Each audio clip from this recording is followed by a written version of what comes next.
Pensemos por un momento en un mundo donde la ciudad más importante de su época nunca fue conquistada. Un mundo en el que el estandarte del Imperio Romano de Oriente siguió ondeando sobre el Bósforo y la historia, tal y como la conocemos, tomó un rumbo totalmente diferente. Pues esa es exactamente la pregunta que vamos a explorar. Nos vamos a sumergir en una línea temporal alternativa para intentar descubrir qué habría pasado si Bizancio, si nunca hubiera caído. A ver, en nuestra realidad, en la que vivimos, los hechos son claros. Después de más de 1000 años de historia, el 29 de mayo de 1453, Constantinopla, que era el mismísimo corazón del Imperio bizantino, cayó ante el ejército otomano del sultán Mehmed II. Este es nuestro punto de partida. Y es que toda historia alternativa, toda ucronía, que es como se llaman, necesita un punto de inflexión, un momento en el que todo cambia. Para nuestra historia, ese momento clave es el asedio de Constantinopla de 1453, un solo instante en el que todo, absolutamente todo, pudo haber sido diferente. Y ojo, que no hace falta pensar en milagros, solo en un pequeño giro del destino. ¿Qué tal si una enorme flota veneciana llega justo a tiempo para romper el bloqueo? O imaginen que un depósito de pólvora otomano explota por accidente, destrozando su mejor artillería. O algo incluso más simple, que el sultán Mehmed II muere de repente por una enfermedad. Cualquiera de estas cosas, que son totalmente plausibles, habría cambiado el resultado. Y el resultado, en esta nueva línea temporal, es fácil de decir, pero tiene unas consecuencias gigantescas. El asedio fracasa. Constantinopla, aunque está muy mal herida, sobrevive.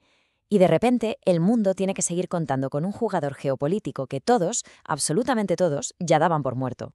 Vale, ha sobrevivido. ¿Y ahora qué? Pues una Bizancio que ha estado a punto de desaparecer no se limita a existir, no.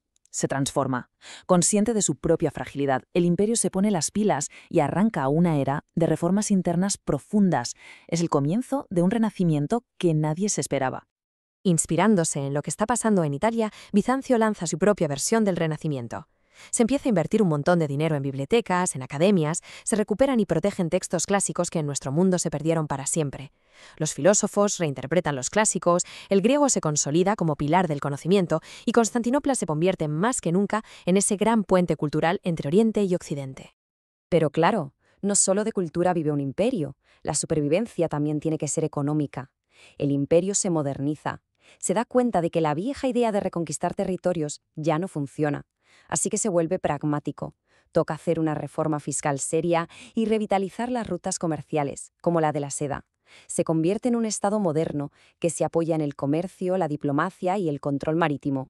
Y esto tiene un impacto religioso importantísimo. Que siga existiendo un poder cristiano oriental fuerte obliga al Papa y a los reyes católicos a sentarse a negociar.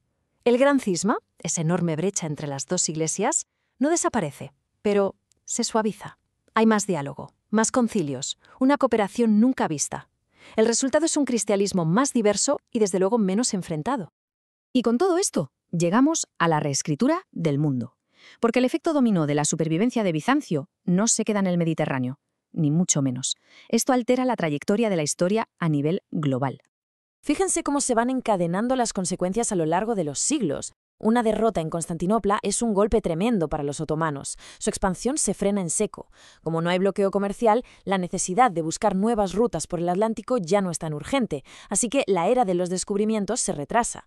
E incluso Rusia, sin la caída de la Segunda Roma, nunca tiene ese impulso para autoproclamarse la Tercera Roma, lo que cambia su destino por completo.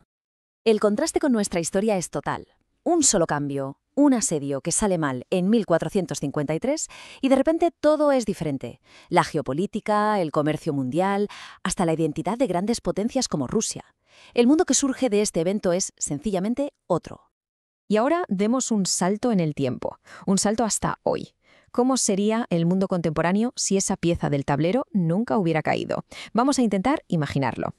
Pues lejos de ser una reliquia del pasado, el Imperio bizantino se habría modernizado, igual que hicieron otras potencias europeas. Constantinopla sería una de las grandes metrópolis del mundo, una ciudad cosmopolita, vibrante, un centro cultural y económico a la altura de Viena, de París o de San Petersburgo. El panorama del siglo XXI sería muy diferente. Turquía sería un estado más pequeño, centrado en Anatolia. Los Balcanes serían una zona mucho más comercial y menos conflictiva. El cristianismo oriental tendría un peso global parecido al del catolicismo. E incluso podríamos imaginarnos a un Estado romano de Oriente siendo miembro de la Unión Europea. Y por supuesto, Santa Sofía seguiría siendo el corazón espiritual de un imperio vivo. Pero esta historia, por muy fascinante y detallada que sea, sigue siendo eso, una historia, una ucronía, una ventana a un mundo que pudo ser, pero que no fue el nuestro. Porque Bizancio sí cayó. Y es importante volver a la realidad para entender no solo lo que pudo ser, sino la verdadera magnitud de lo que se perdió y el legado que, a pesar de todo, sigue con nosotros. 1123 años. Pensemos un momento en esa cifra. Esa fue la duración del Imperio Romano de Oriente, un capítulo inmenso de la historia humana que se cerró para siempre en 1453. Su caída no fue el fin de una ciudad, fue el fin de un mundo. Y sin embargo, como resume esta cita, la Roma oriental murió, pero su sombra sigue muy viva. Permanece en nuestro arte, en nuestras leyes, en nuestra cultura.